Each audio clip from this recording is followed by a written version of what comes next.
Welcome back to Arkansas Bigfoot, everybody. Wanted to thank everyone for coming out with us on another trip through the woods today. If you haven't already subscribed to the channel, take that big hairy Bigfoot and just mash it. I mean, just stomp it, mash it 25, 35 times, get a little bit of that holiday angst and frustration out of your system. Just mash the button, bang on that bell, hit the like button, hit the subscribe button. All your support's appreciated, and we really enjoy the comments that we get and like to hear more from you. If I can get my lovely assistant to help me just a second, I've got some shout outs I'd like to do. I'd like to say a big hello to Pappy Two Bears, Lady in the Woods, SoCal Forest Ninjas, Danny and Martha, Rebecca, Laureen, John, Ridge, Jimmy, Rudy, Dallas, also Scott and Barry, Pat, Lynn, Patricia, Susan, Wendy, Wayne, and John. If I hadn't added your name on this list, it's because your profile is more than likely on private, and hey, that's all right. Just keep joining along with us, and we'll be glad to have your company. Wanted to apologize also for kind of leaving everybody hanging from our message in the sand video. It's been maybe 5 or 6 days now since we've been able to get back here. We've had a lot of rain and had some holiday stuff we needed to take care of. It's just a busy time of year for everybody, and hope you understand. I was having a conversation with Pappy Two Bears the other night, and he had mentioned after the drumming session that we should probably come out and bring the drum and the rattle. And at the time, I didn't know that he was aware that we even had a rattle. And that was kind of an interesting topic in and by itself. But back in early October, Rachel and I were out for a walk, and we had came across this box turtle shell, and I just felt compelled at the time to make a spirit rattle out of it. And you can see what we ended up with here, but everything has a purpose and everything has a reason.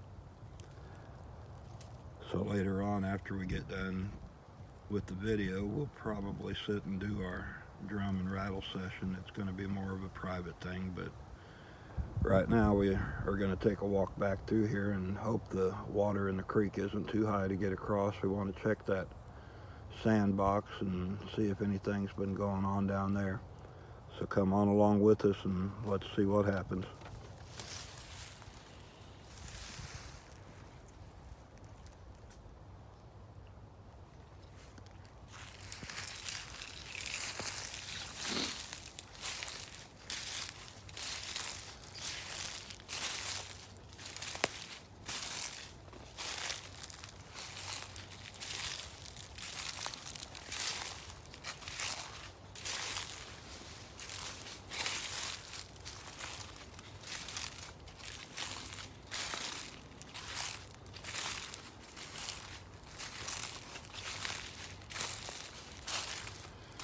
Rachel and I were having a conversation the other night about some different things, and one of the things I had thought about, and I'm sure most all of you that keep up with a lot of the Bigfoot videos and topics are aware of the map that David Politis has put together with the missing 411 and how it clusters on certain parts of the United States.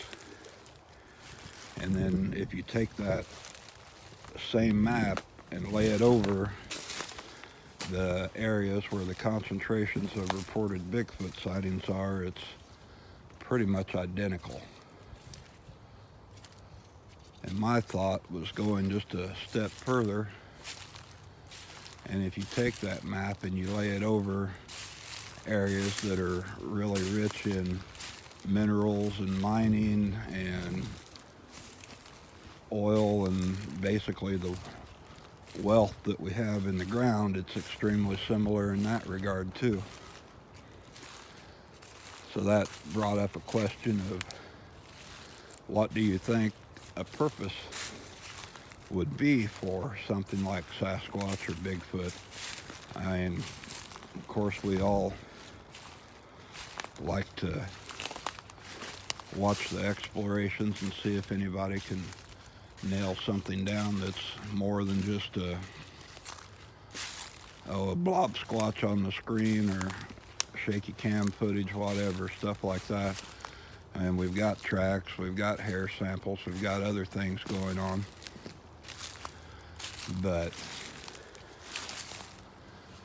if they had a particular purpose, what would it be? And I think, and this is my own thought on this, as they're like a guardian of, well, a guardian of the more sacred places, a guardian of the wealth places, guardian of the earth. This is just a thought that was kicking around in my head, and I wanted to throw that out there and see what your opinion of that was. And we have spirit energies in the earth and in the woods and in the water and everything else. We've got elemental energies. So is Bigfoot a part of that guardian energy of the forest? Is that what his purpose is? You know, people have different types of experiences when they have encounters, and I think that sometimes that falls in line with what their, you know, intentions or their energy or their perceptions are about what they're doing or what they expect. And, you know, like returns like, you get what you receive. So some people get, you know, the bejesus scared out of them, and other people, you know, have a peaceful or calming interaction, and a lot of things that are in between. So that was just a thought that I had to throw out there. And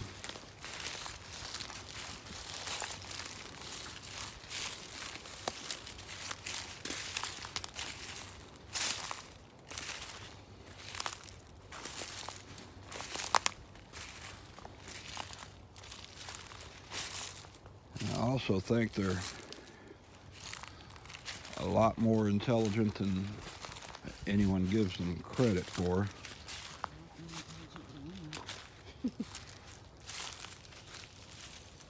I believe they have their own language. I believe they have their own form of writing, whether it be with the tree and the stick glyphs. The rock stacking has got to have its own type of meaning. It's all symbolization of something. So I'm pretty confident with things that we've personally found out here that they have got their own communication beyond just a grumble, a growl, a roar, infrasound. I believe they communicate with us in a lot of ways beyond that. If you are aware of your surroundings and take the time to look at the subtle differences.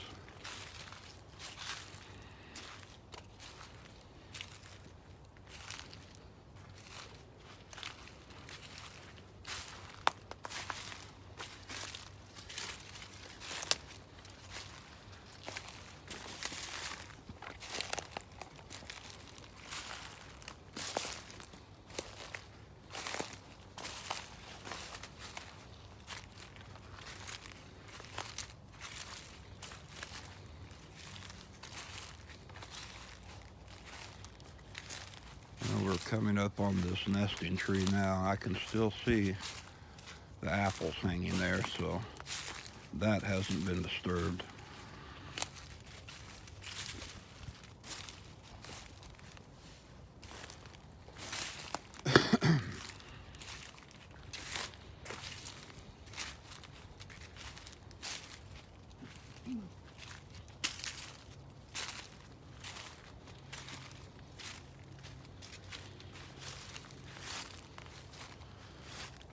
Alright, so we still have the apples hanging.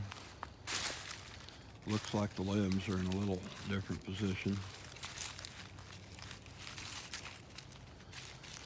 Now all of the stuff that was inside the tree, look here, we left dates and pig bars and another apple wedged into the tree, and all of that's gone. And ball is gone. And look down in the box, we've got that all disturbed down in there. We had a big white rubber ball, it's gone out of the box. The big blue marble is out here in front. Looks like there's another pressed in point right there in the dirt. The food that's on the inside is gone. Yeah, everything that was inside the tree that we left has been taken.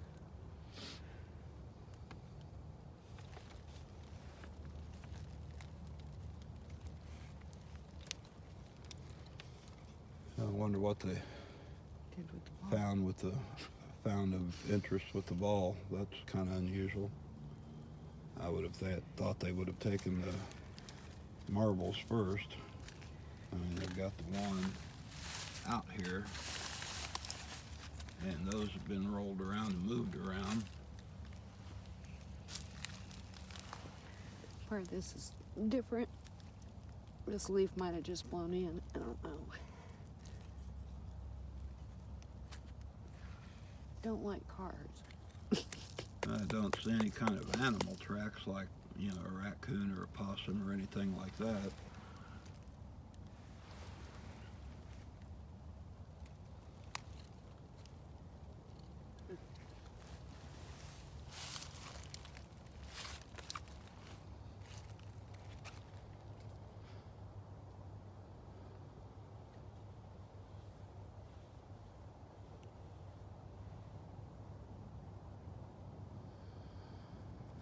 But the tree is kind of in direct line with the very back end of the pond, and we had caught just a minute of rock clacking and posted that video. And if you walk forward from the camera view, it goes right to the very point of the back end of the pond. We might check that area out here in just a little bit.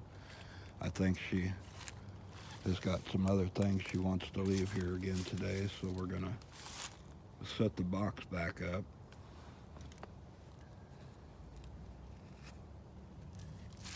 I don't think they like the car. So we was talking about the arranged limbs, the limb structures and the tree structures and the designs that they make, and I was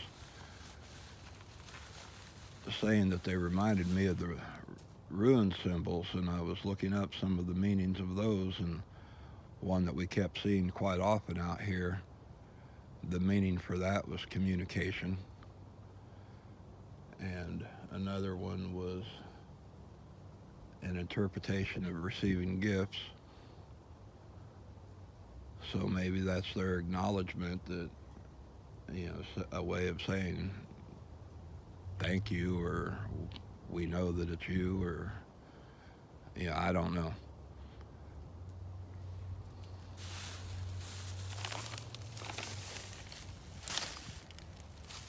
So I don't know. What do you think? Should we leave them in the tree? Yeah. Right now we've got this little bird nest that we found on the way in. We're going to leave that back here for a gift. Well, these are pushed in pretty good. I don't think a small critter could get them out. No.